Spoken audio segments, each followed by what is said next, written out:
Hello and welcome to the High Availability Workshop. My name is Kaspars Mednis and I presented the High Availability Cluster in the Zabbix Summit, and I will also provide the workshop.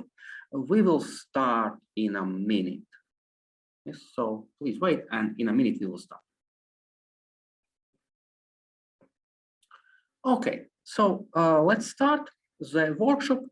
I think you were informed that to fully participate in the workshop, you will need 2 virtual machines prepared, but just in case, if you don't have the virtual machines, or maybe you are a little bit slow on the console, that's not a big problem. Yes, so you can just follow all my steps, which I will explain. And after the presentation, we will share the presentation slides with you, which means then you can complete all those guides step by step and without any stress. Yes, so it's up to you. You can try to do the same steps as I am doing, or you can do it later. Yes, okay, and let's start. So let's start with a little bit theory.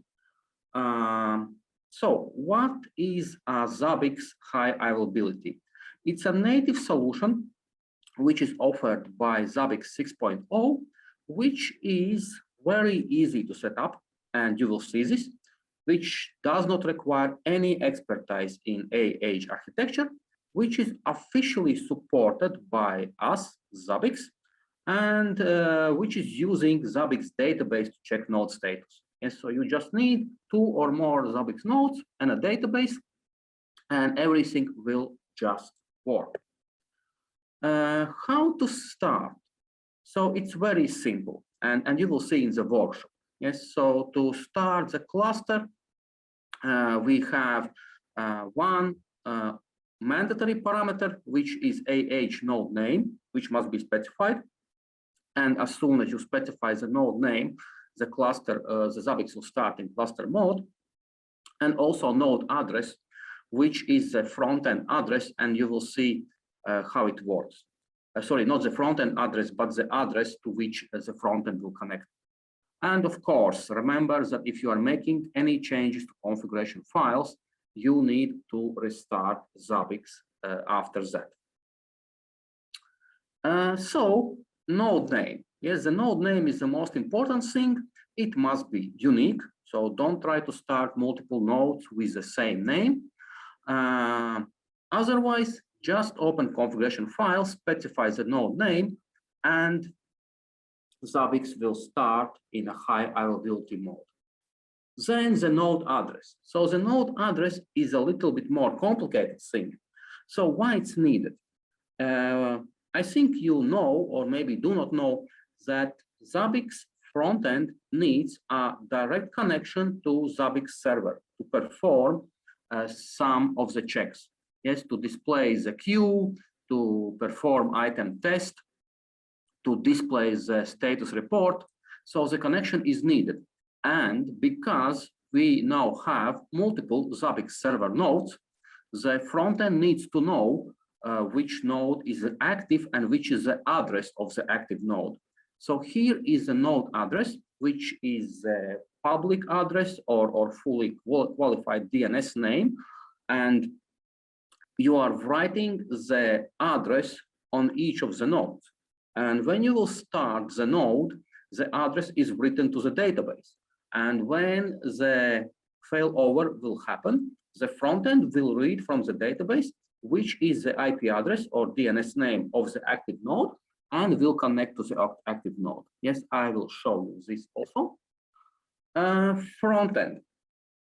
There are some changes in the front-end setup since version 6. So in every previous version, Zabbix server and Zabbix server port was specified using PHP file, which means it was basically hard-coded. Now, because we have high availability and the Zabbix active node address may change, yes, I told in the previous slide that we are now using the AH node address. sorry, we are using node address. So we are using node address, and this means no more hard-coded PHP file. Zabbix frontend will read it from database. So if you install a fresh Zabbix Server 6 instance, those lines will be empty and commented out. Yes, but if you are upgrading, you need to comment out. You need to comment out these lines, and then the frontend will be able to work in the high availability mode. Node types. So only one node can be active. Yes, you can have unlimited number of nodes.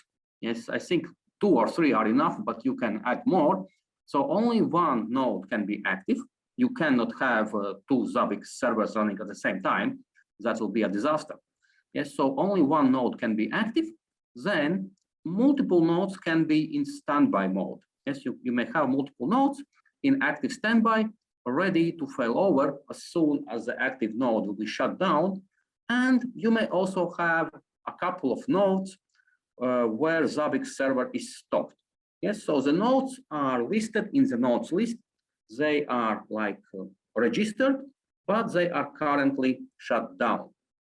And there is one more scenario which may happen when you will lose some node. So what I mean by losing node, maybe operational system crashed, maybe the network connection was lost. Yes, so the node disappeared without gracefully shutting down, and then it will be marked as unreachable. Yes, so the node was like standby or active, and now it's unreachable. This scenario may happen. So how to see the node status? Node status will be displayed on the Zabbix frontend. So after you will switch Zabbix cluster to high availability mode, on the Zabbix frontend, you will see all the nodes and the status of all the nodes, which I will also show you. Manager. So it is a new process introduced in Zabbix 6, which is responsible for the high availability. It is started on every node. So it doesn't matter, is it an active node or standby node? Every node will have manager, which is the very first process started. Yes, and when node is shut down, it is the very last process which is shut down. And the manager will check the node status. So on standby nodes, the manager will check that the active node is alive. And if the active node will be stopped, then the manager on the standby node will take over and start Zabbix server. So it's very easy to distinguish which node is active and which node is standby. On active node, you will have Zabbix server, pollers, trappers, history syncers, a lot of processes. On the standby node, you will see only manager started, which is waiting to take over when it's required. Now about the failover. So how to failover? Zabbix does not have any failover commands, so you cannot choose the node, but the failover will happen automatically. So when you will stop the Zabbix server on the active node, then one of the standby nodes will take over automatically. Unfortunately, currently it's not possible to choose which one. So if you have multiple standby nodes, you need to stop all of them except one, and then the failover will happen to the node which is waiting. Yes. So this is some small limitation, but if you have only 2 nodes, like in my demonstration, this is a stable setup and you really don't care. Yes, you have 2 nodes, and when you will shut down one node, another node will start. So it's very simple to implement and stable setup. So how it works? all nodes report status every 5 seconds. So there is a heartbeat. It's not a heartbeat between the nodes. It's more like nodes are writing their status updates into database. And so when you will shut down some node, the node will mark as shut down or passive. And then, because every node is checking every 5 seconds the status in the database, the standby node will detect that there are no more active nodes and it will take over. Yes, so you shut down the active node and then first standby node, which will connect to database, will detect in 5 seconds that there are no active nodes and it will take over. There is also another scenario, and another scenario is that unfortunate situation when you have lost the active node without any notification. Yes, like a network issue. Network connection was lost between database and the active node, which means in the database, the active node is still marked as active, but it is not updating the heartbeat database. So the standby nodes will wait 1 minute, and if in 1 minute the active node will not update the heartbeat, then the standby nodes will take over. You can change this delay. There is a command line option how to configure it. Here, yes, so the supported range is from 10 seconds to 15 minutes. The command is Zabbix server-r AH set failover delay. So I think 1 minute is just fine, but if you have different ideas, you can increase or decrease the period. Also, how to remove a node. Let's say you have deployed 3 nodes, and then you decided, no, I want to keep things simple, I want just 2 nodes. So shut down the node 3 and initiate the command availability remove node 3, and the node 3 will be removed. Yes, so I will show you all this, and you will see in the demonstration how simple it is. Also, we will show you how to set up Zabbix agent in active and passive mode to work with a high availability cluster. Yes, so it's very easy to set up the passive mode. If you have some experience with Zabbix agent, you know that you can specify multiple servers, which means agent will accept communication from multiple IP addresses. So just write all addresses of the nodes here and problem solve. Yes, so it doesn't matter which node is active or passive, the agent will accept communications from any of them. With the active agent, the situation is a little bit different. Yes, it's a more complicated setup because the agent is initiating the communication to nodes. So in this scenario, you need to use specific syntax. You need to use a semicolon, which was introduced in Zabbix 6. So just specify all the nodes separated with semicolon in server active, and then the agent will automatically connect to the active node. Also, as you can see, very, very simple. Yes, this mode with semicolons is supported only starting from agent 6. Yes, so if you want to have fully supported Zabbix agent in high availability mode, you need to upgrade the agent to version 6. The passive mode will work for any agent without any problems. Proxies, and the same for proxies. In our practical tasks, we will not deploy any proxies. We will not have time for that, but the theory is the same. Yes, so passive proxy just needs to accept communication from all nodes. Active proxy, like active agent, needs to have all nodes written in the configuration file. And that's all, separated by semicolons. Yes, and that's all. Also very simple, and I think you can do it by yourself without any issues. Okay, so I think enough theory, because it's the same theory which I explained a couple months ago on the Zabbix summit. Yes, unfortunately, there was a big gap between the summit and the workshops. Usually they happen like next week. We had a little bit delayed the release to implement many cool features, implement new widgets and other things. Yes, but now I have refreshed the theory, and now let's start with the practical setup. So infrastructure. Here you can see some IP addresses which you cannot use and which will be not used by me. Those IP addresses was used to create the slides. Yes, but in the real life scenario, just replace those addresses with the addresses of your nodes. Yes, the addresses here are just for explanation how it works. Yes, I will use my own IPs, and you, if you have two virtual machines, you need to use your own IPs. Yes, I'm not using DNS names here to make things easier.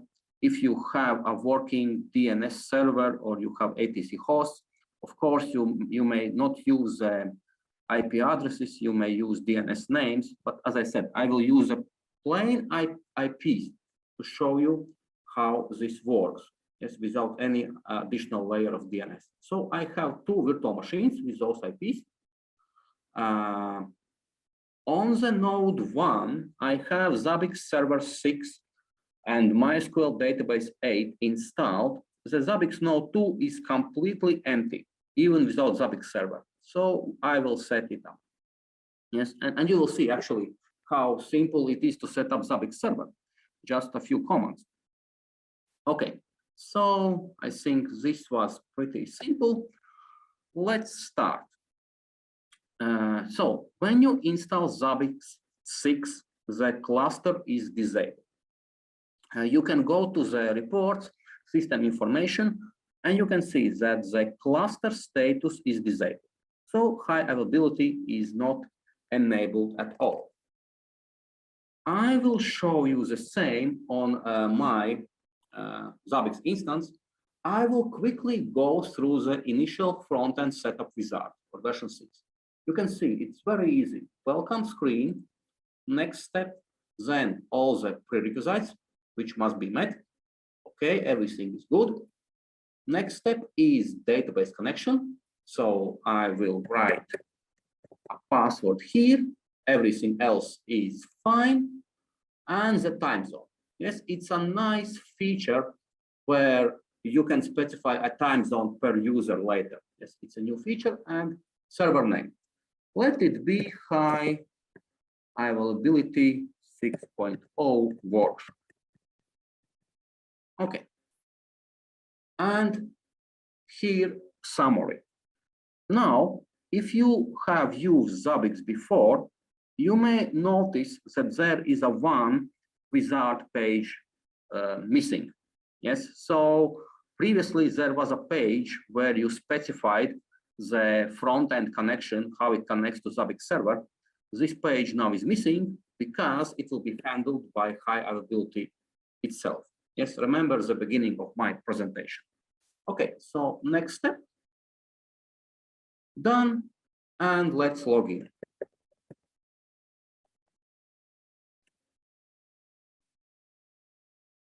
Okay, so someone already tried to log in. Okay, so if I will go to reports, system information, you will see, yes, my high availability is disabled. I don't have any high availability by default. Also, if you will check the file ATC Zabbix web Zabbix conf PHP, look here. You can see that the Zabbix server and port is commented out by default. Yes, as I told you. So those settings are not used. Okay, so now we have empty Zabbix server instance ready to set up to use high availability mode. Next, so how to do it? And this is so simple. Open the configuration file and specify the node name and specify the IP address. Yes, I will use different addresses because the setup which I'm using here is different from the setup which I used to create the slides and which is completely different from your setup. Yes, so if you have virtual machines, here, don't use this IP address. Yes, use the IP address of your machine, otherwise it will just not work. Okay, let's do it. So what I need to do, I need to close this file and I need to open Zabbix server configuration file and move to the very, very bottom. The last two options here, AH node name and the node address. Okay, let's do it. So node name is Zabbix node 01. You can specify any address here. And now I need the IP address. So let's find what's the IP. So this is my IP. Okay, and I will write IP address. And don't forget to uncomment. Yes, if you're making changes, don't forget you need to uncomment, or maybe even better, leave the default line as it is and create a new line. Yes, but for this workshop, it doesn't matter. So there must be two parameters, node name and the address, which is the address of the machine. Okay, and I will save the file and I will restart the Zabbix server.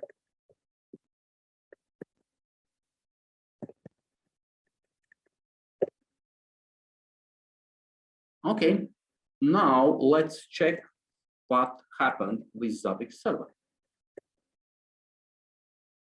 Look here, and this is how simple it was.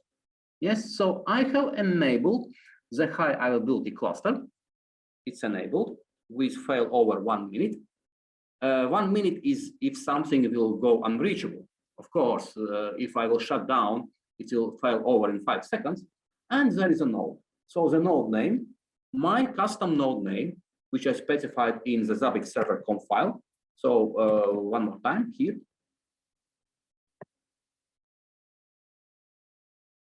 Yes, so the node name, you can put any name and the node address. Here.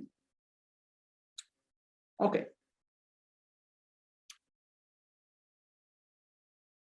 Next.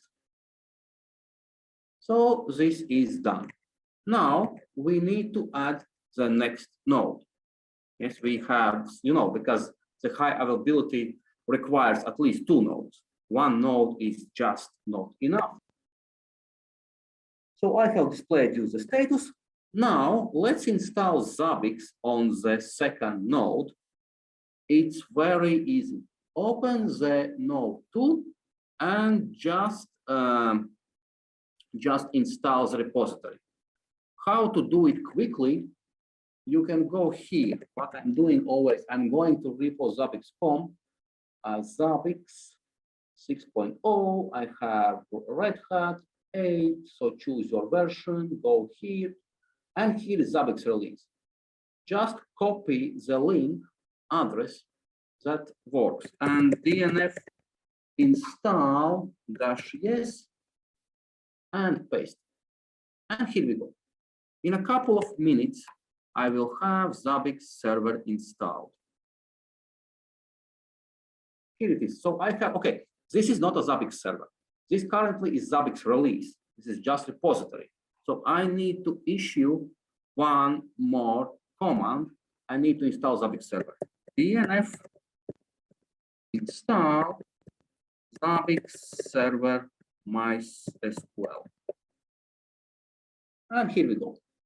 This will take a little bit longer because the package is bigger and and then it requires some dependencies, but still, you see, it's done.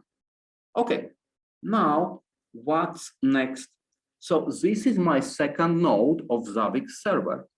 And as you know, Zabbix server requires a database, which means this node will connect to the database, which in my scenario is located on the node 1. And the database will reject the connection. Yes, the database is installed with the default settings, which means it accepts communication only from the local node, which means I need to find the address. So this is my IP address of this node. I will just copy it. Yes, this is IP address of node 2. Now I will go here. I will open MySQL on node 1. And I will issue next commands, which is create user from this IP address with some password and grant privilege. Yes, the same thing which you are doing on the first node when you are creating your first instance. Now you need to give access to the database to the second node, because by default, I only have the local host user. Okay, let's do it. So create user. Let it be Zabbix at. Now write the IP address of the second node from where it connects, identified by, and add some password. Okay, I will add such password. You can specify your own password. User is added, that's not enough. It's a user, but the user must have privileges. The user must have access right to Zabbix database. So I will grant the privileges. Grant all privileges on Zabbix and all Zabbix database, all tables to Zabbix. Okay, I will make it nice. Zabbix at, and so the IP address. If you are not familiar with MySQL, this is a syntax of user in MySQL. Yes, you are specifying username and you are specifying the IP address from where it connects. Of course, you can specify the percentage thing, which will allow connection from anywhere, but it's not secure. Yes, this setup is more or less secure because it allows connection only from one IP. Done, and basically that's all. Quit. Okay, so we are done. So now the database will accept communications from the second node, right? Because Zabbix server needs to connect.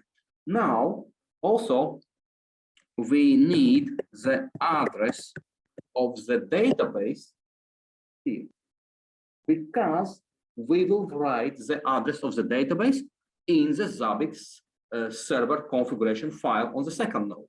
Yes, so switch to the second node, open the Zabbix server conf file,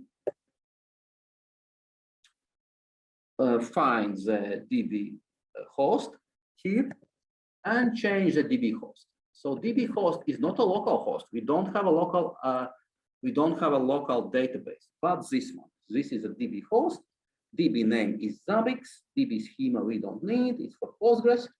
DB user is Zabbix, and DB password. So what was my DB password? Let it see. It was a ZBX60 password. So not the most secure one, but enough for demonstration. Now, please do not start Zabbix server like this. It will be a disaster because it's not in a high availability mode now. So you see, you have specified the database address, you have specified the password. If Zabbix server will start now, you will have 2 active nodes running, and it will be very, very bad.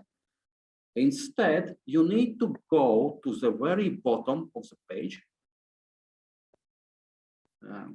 Okay, so I have specified the host, I have specified the password. you need to go to the very bottom of the page and you need to specify the high availability options. It's mandatory, yes, otherwise you will be in big trouble. So don't forget, not only set up the DB connection, but now move here and specify the node name. So my node name will be Zabbix node 02. You can use any names, and the node address. Yes, the node address. So the node address is the address of this server, which I already forgot. But okay. This. Right? Okay. So yes. So one more time.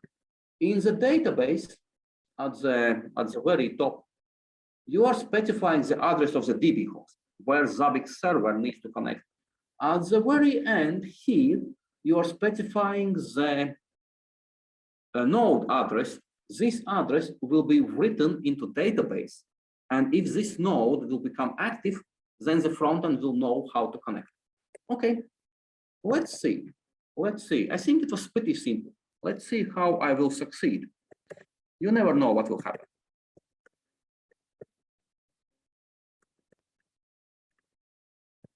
So I'm enabling auto start and starting with one command. I'm lazy, that's my favorite command. So once you have done this, the best option is to check the server log. Yes, just check the server log.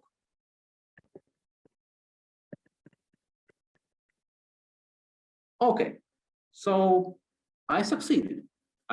You can see Zabbix server, it started with a lot of features, everything enabled out of box. You can do a lot of monitoring using config file, database version. So it connected to the remote database. The database on the node 1 accepted the connection. Yes, and it started AH manager, and that's all. No more monitoring process. Only AH manager is started and the node is in standby mode. If you will go to the next slide, here you will see. Yes, I can check the process list. And that's all I have. Okay, I will clear the screen to make it better here. And compare to the active node. Let's clear it. And look here. So this is active mode with all those data collectors plus AH manager. And this is a passive node. Yes, it's only AH manager listening and waiting to take over. Let's look at the front end. So what we can see on the front end. Let's refresh the page. Wow, beautiful. I have two nodes. The IP addresses of both nodes are displayed because the nodes registered with the address. You can see last access, which must be always less than 5 seconds. I told you the heartbeat is 5 seconds, and 5 seconds as every node is reporting the status. And you can see which is active and which is standby. Yes, in our demonstration, I have limited amount of machines, and you also, so I will use only 2 nodes, but you can add as many as you want. Okay, so now I have a cluster. Let's see how it works. Let's test the cluster. So yes, and here, let's stop the Zabbix server. So simple.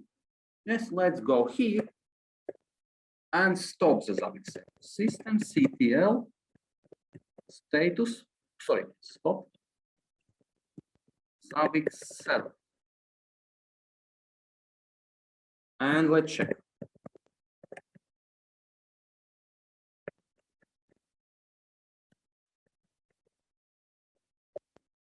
You see, it stopped.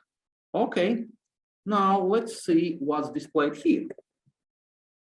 You can see it stopped 16 seconds ago, and now the node 2 is the active node. If you go to the node 2 and check the process list, look here. Everything is started automatically, and your monitoring system was down for maximum of 5 seconds. Yes, if you are really unlucky, it's 5 seconds. Usually it will be like 2 or 3 seconds. Yes, then everything is up and running. So I think very simple. You don't need to know any specific commands. Just stop and start. Okay. Now let's start again. So Zabbix server is stopped. Let's start. And let's check the log. So because the node 2 is the active node, it will stay the active node. And the Zabbix server on node 1 will be in standby. And you can see this in front. Look here, node 2 is active. Node 1, it is now started. It's no longer stopped. It's alive. It's sending heartbeat, but it's standby. Yes. Now, let's say how to move back. Let's say, okay, I want to move back to node 1. It's like my main node. I really love it. It's enough to restart. It's enough to restart. Let's do the restart.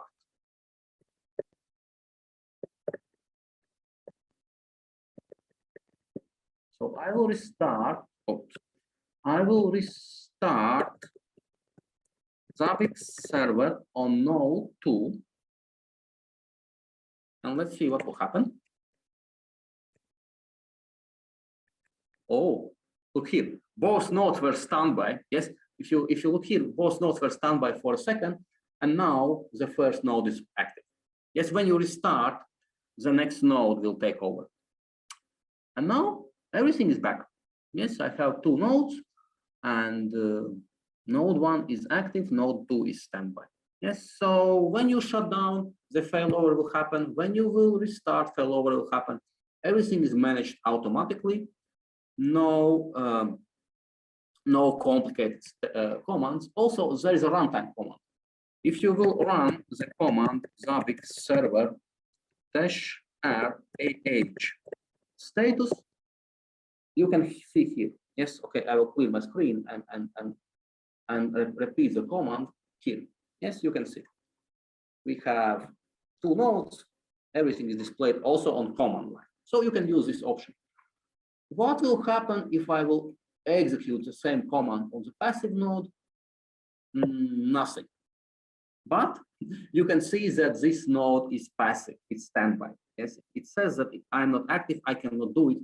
I'm in a standby node, but the active node will report the status and the addresses of all other nodes.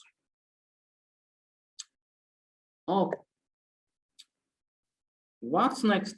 So currently we are just playing around with Zabbix server. It's a Zabbix server, no hosts, and it is just like a Zabbix server. Let's add agent. And I will stay on this slide for a little bit longer, and I will explain those 2 parameters. Yes, those 2 parameters requires a little bit knowledge how the agent works, because the server is used for passive checks and the server active is used for active checks, and you really need to understand how they work. But the basic idea is that the server is like access list. The server specifies from which IPs the connections will be accepted. So here, I just need to put a comma-separated list of all nodes. Yes, and that's all. I have 10 nodes. I can comma-separate 10 values, and connection from any of the nodes will be accepted. Server active is a little bit trickier because it's an agent connecting. And if you look at my config, you may say why there is a difference. Why I have 127.0.0.1 additionally, and why I don't have this as server active. And this will be a typical mistake. So 127.0.0.1 will do no harm as a server, because this means, let's say, agent will accept addresses from 2 IP, agent will accept connections from 2 IP addresses plus localhost. But in server active, it's like where agent is connecting, and putting 127.0.0.1 here additionally may duplicate some of the nodes.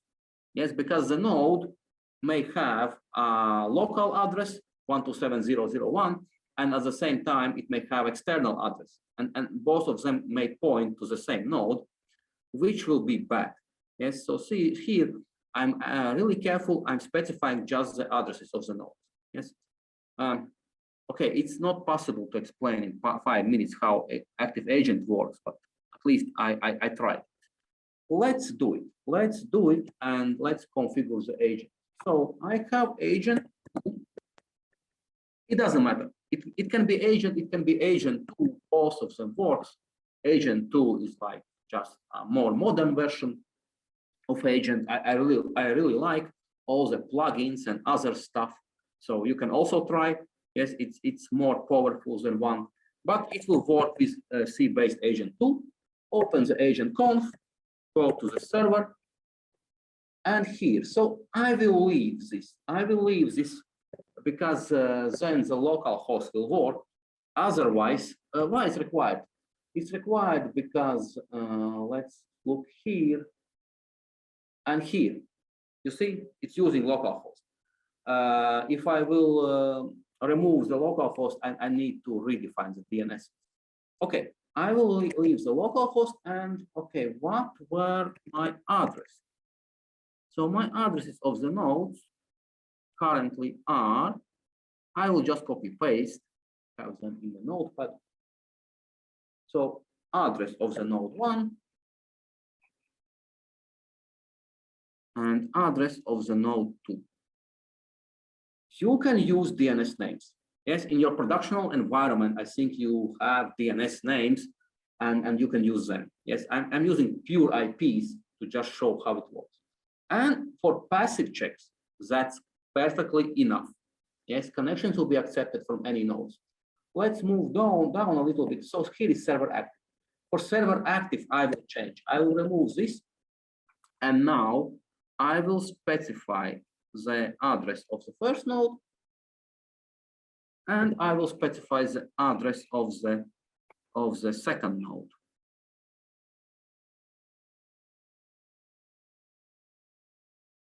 Oops, and I made a mistake. Here must be a semicolon. Yes, because both syntaxes are supported, but the biggest difference is with a comma, the agent will think that those are two completely separate instances. Yes, you may have separate instances, and then the agent may report to them. Here, here I'm specifying the cluster node, which means it's the same Zabbix, instance. It is just two different cluster nodes, and Zabbix agent will find which one is active and communicate. Yes, so semicolon is really recommended here in this scenario. And let's restart.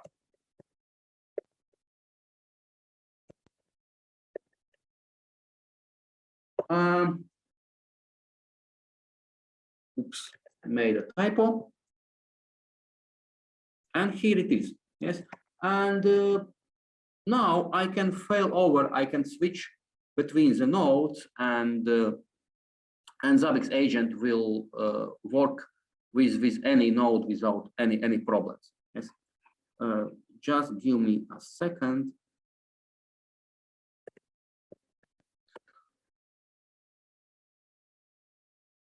And let me check the Q&A section, yes, because I'm talking during this workshop a lot and not listening to you. And now I think it's time to look at the Q&A section and see if you have any problems. Yes.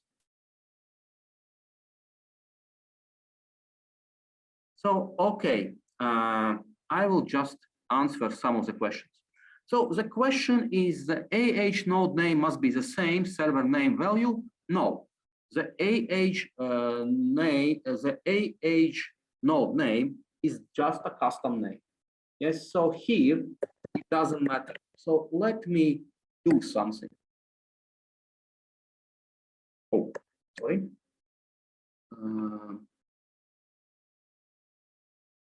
I will close the file. So node name.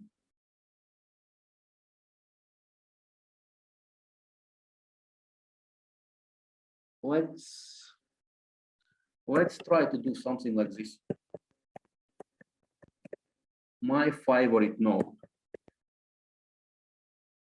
Okay, let's see what will happen. What can go wrong?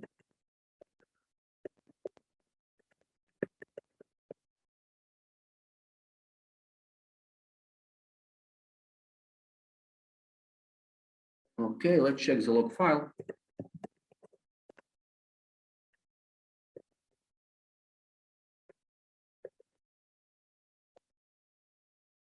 Okay, my favorite node started in the AH mode.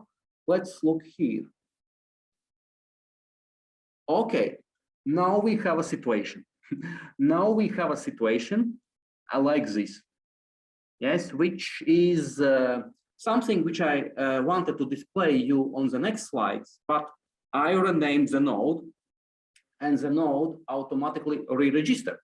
And now you have some bad situation when you have my favorite node, you have node 2 and node 1, which was previously the node 1, now is lost.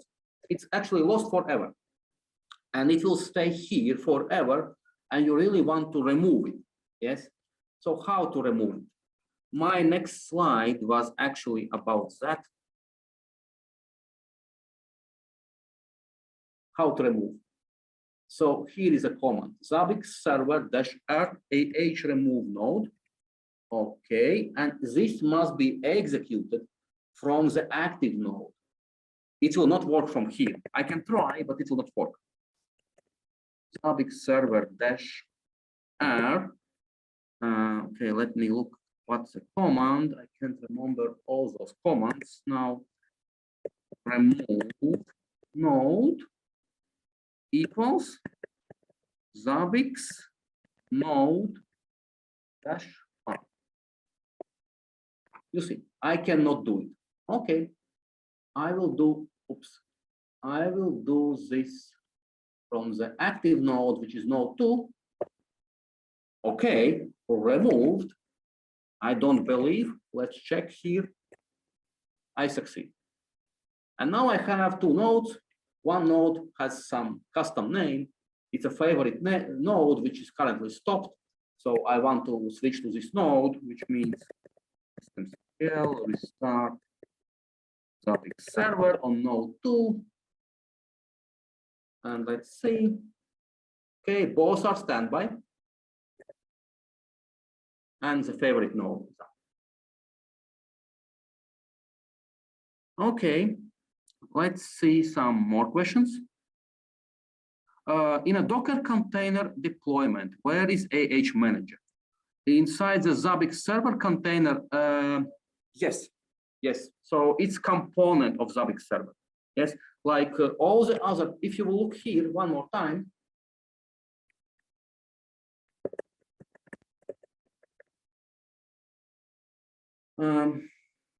Look here, all the processes, and here is the AH manager. Just yesterday, I have provided a Zabbix certified professional course, and in Zabbix certified professional course, we are starting Zabbix server nodes in a Docker. Okay, in Podman, but it's mostly the same. Yes, we are starting them in Podman, and yes, everything is started in the same container because it is the same process. Okay. No, and okay, is it possible to assign node name the same as a server host name without hard coding or without typing it into config file? No, it's not possible. There are some limitations, and development team knows better why that. So you need to specify the node names. Yes, you need to specify. So there are two things. There are two things which must be specified here. let's move to the bottom. Yes, so the node address and the node name, but there is one node.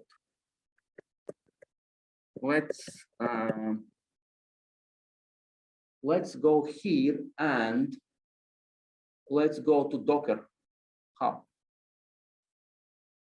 And let's go to the,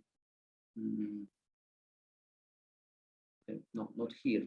Just go to documentation and let's go to the server.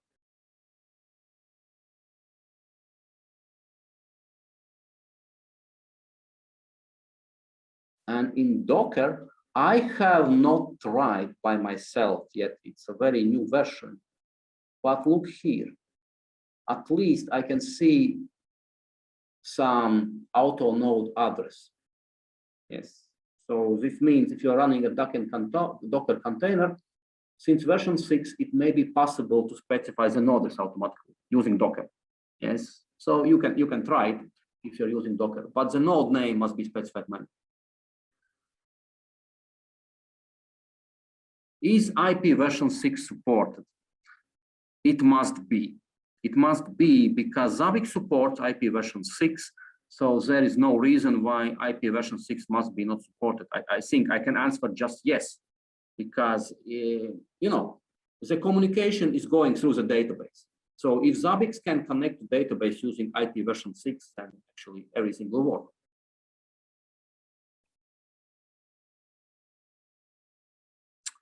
So node IP address, yes, I already answered. So it's not possible to do automatically, but if you look at my screen using Docker, it must be possible. At least the auto node address parameter is like, the name is already telling you what to do.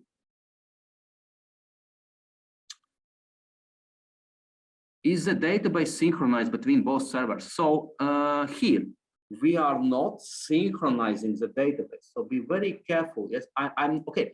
I'm not talking about any DB clusters in this workshop.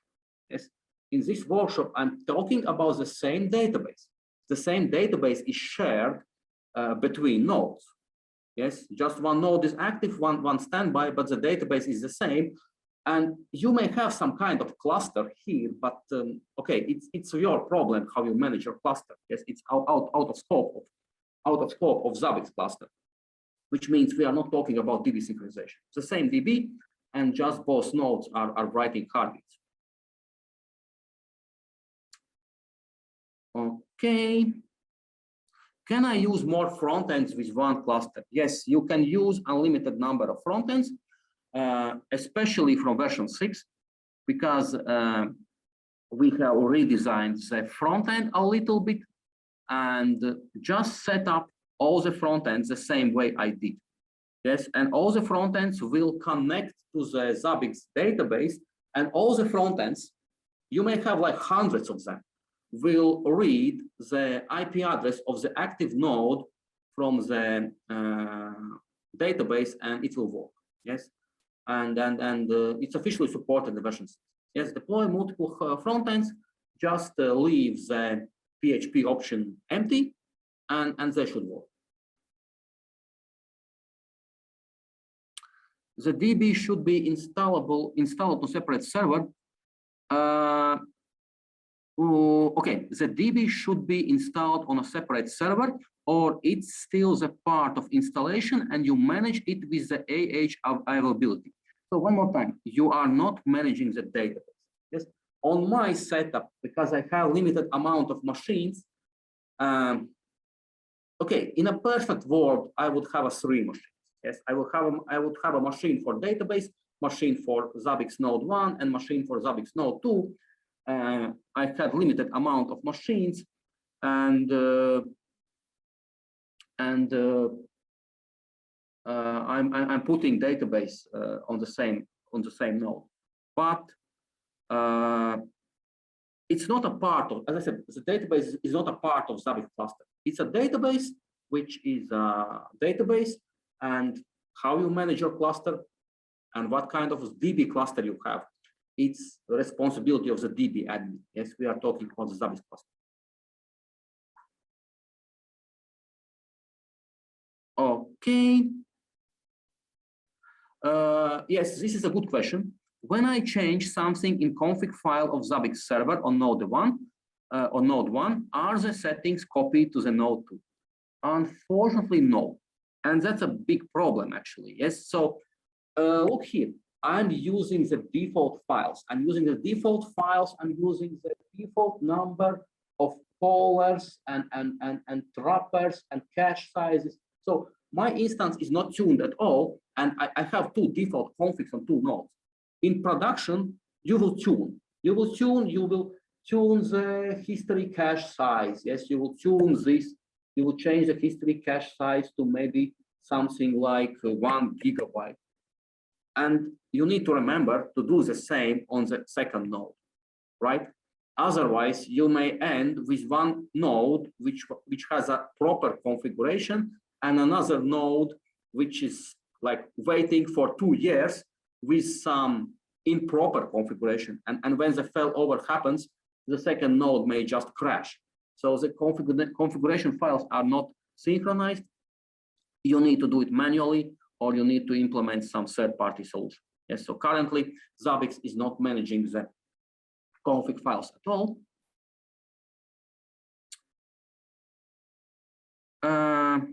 Yes, you can have two front-end instances working through some kind of proxy, and it will work.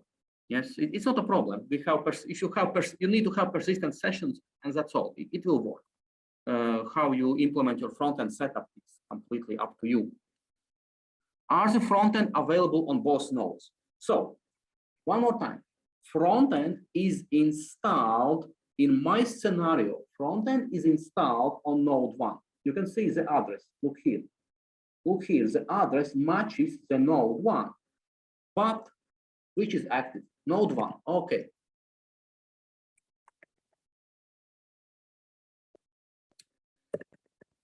Let's move to node 2.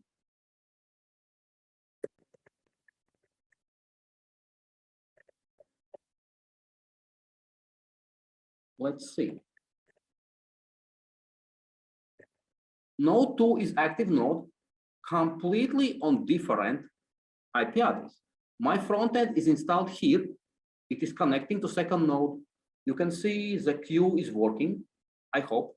Yes, it's working. Yes, so which means the queue is a very fast test actually, because this front end is reading queue directly from Zabbix node, from Zabbix server, not from database. If the queue is displaying data, then everything is actually installed correctly. So front end is installed only on node 1. In a real life scenario, you can deploy multiple front ends outside the cluster. Yes, you know, in this workshop, if I would like to create the ideal deployment, I would need to have like 2 server nodes, 1 DB node, and couple of front end nodes, which will make like 5 or 6 virtual machines, and I don't have resources and time to do this. Yes, in 1 hour. Yes, so this is simplified, but the front end does not depend on it. Okay.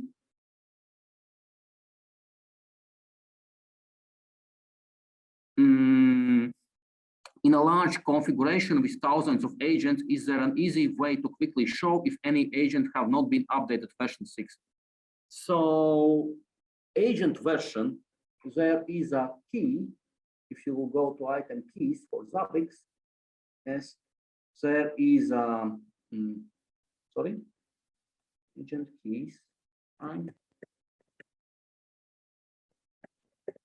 agent version. So there is agent version. So you can use Zabbix agent to report back agent version, and you can use inventory for that. You can put this into inventory, and the inventory reports will show which agents have which versions of which host. I have used this by myself. Yes, it really works. About the configuration, you can use agent to read its own config file. It's maybe not very secure, but it's possible. Yes, there are items which can read config file. maybe you will need to give some additional permissions. I need to check, but you can read agent config file with agent, and then you can extract lines, and then you can find. So in theory, that's possible.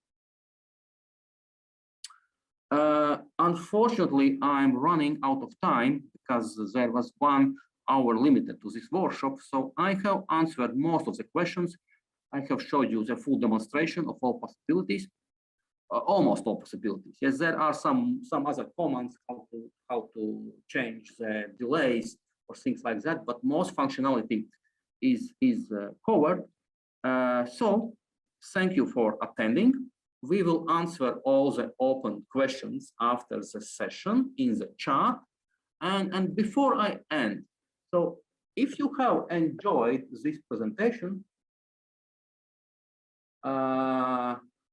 I also want to introduce that we have official training program. Yes, so if you want to know even more about high availability and have some guidance, or if you want to know more about active or passive agent modes or anything else, we have 4 levels of official training courses provided by our trainers and partners. So you can start with user or specialist or professional, or go even to an expert. And there is a good choice that you will meet me on the training. Okay, but if you will start, I would recommend to start with specialist. It's a 5-day course, and it covers almost every aspect of Zabbix: agents, installation, front end, back end, maintenance, actions, whatever. As also, there is another option. So let's say you have already finished the specialist course, but you want to have some expertise, let's say in API or in pre-processing, or maybe you really need to secure your instance, or you need to detect you need to learn very smart ways how to detect problems. Actually, my colleague Igars will talk about this in an hour, I think. So you can attend his webinar, and then if you want to have more knowledge, then you can attend the training course. Otherwise, my time, unfortunately, is over now. So thank you very much for attending. I hope you have enjoyed the session. I hope you have learned something new for yourself, and see you next time. Bye.